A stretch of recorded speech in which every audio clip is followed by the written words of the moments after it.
Hello from Seoul, everybody. Today I want to talk to you about something more personal because today Korea and I are celebrating our 3-year anniversary. I came exactly 3 years ago and I still remember the day when I arrived. It was snowing and I was super tired because I had a very long flight behind me, actually two, because I had a layover in Dubai and the second flight was late and anyway, so I was super tired, but I still couldn't sleep because I was just so excited to be here.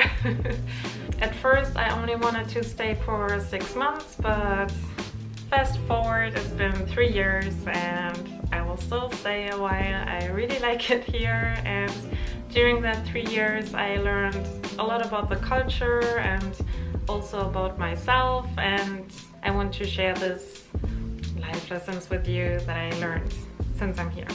The first thing that I learned is that I shouldn't judge the culture when I actually don't know so much about it.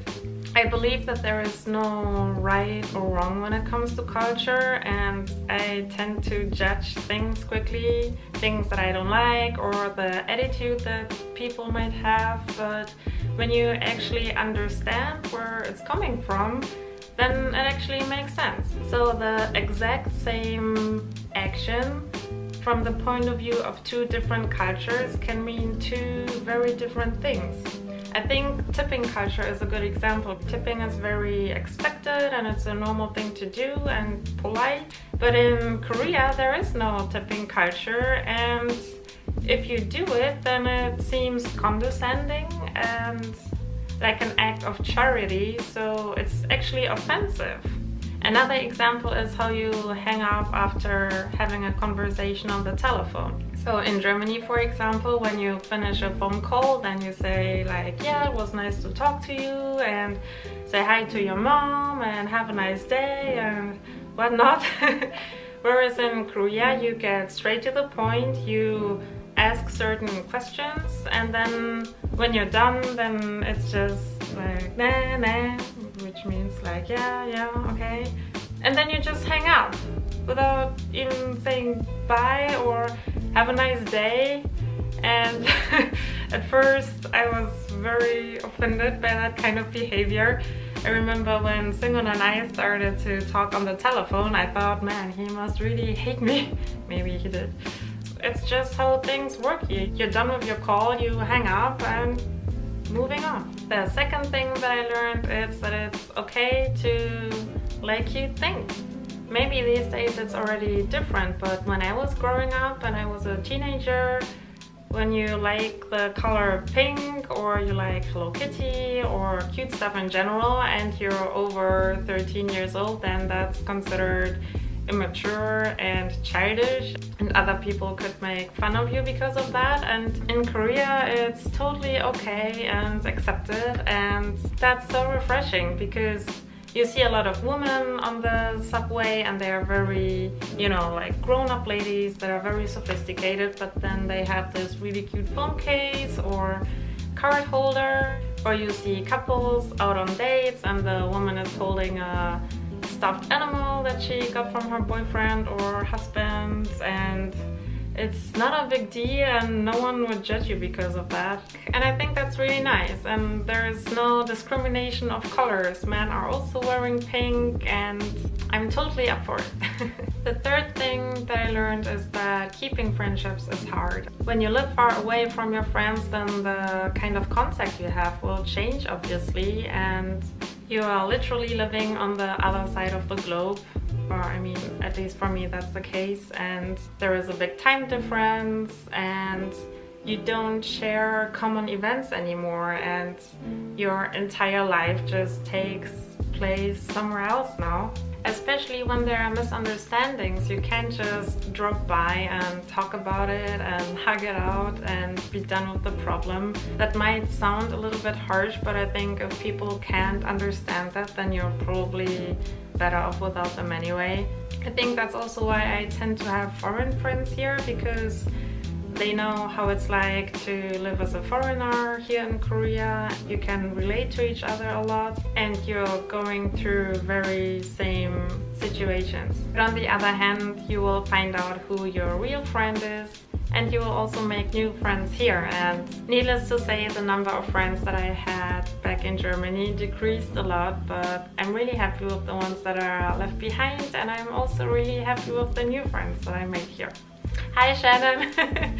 Number 4. Men are same everywhere. Period.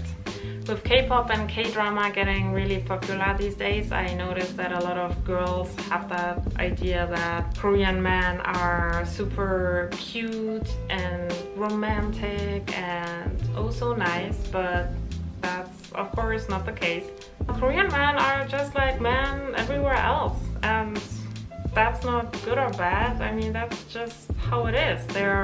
Of course, there are super nice and charming guys like Seoul, but there are also many creeps, stalkers, guys who will take advantage of you, guys that are good at two-timing, and you know, that's just how it is. There are nice men in every country and there are nasty men in every country. And the same also applies for women, obviously. Number 5 is positive racism. I have to be really careful with this topic. I don't want to offend anyone.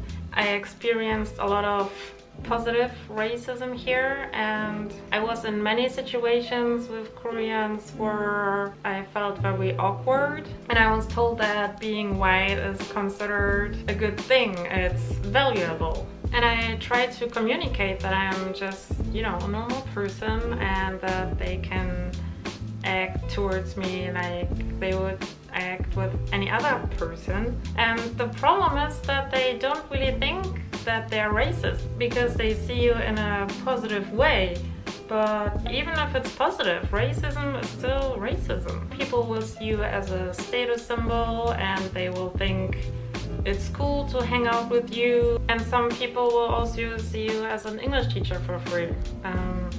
Seoul was in this chat room and the guys were talking about learning English, and someone was asking what is a good English textbook, and then a guy answered foreign girlfriend.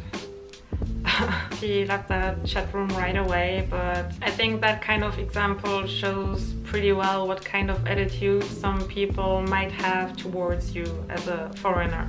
So I got really careful, and I am always asking myself what is the motivation of that people to hang out with me? Do they see me as a friend or as a foreigner? And I got really paranoid, which is not so good, because of course there are so many really nice Koreans that are not like that, but you never know and you just have to be careful. Yeah, you know, it's just a lot of bad experience that I had that made me really suspicious in that kind of situation, but I'm working on it.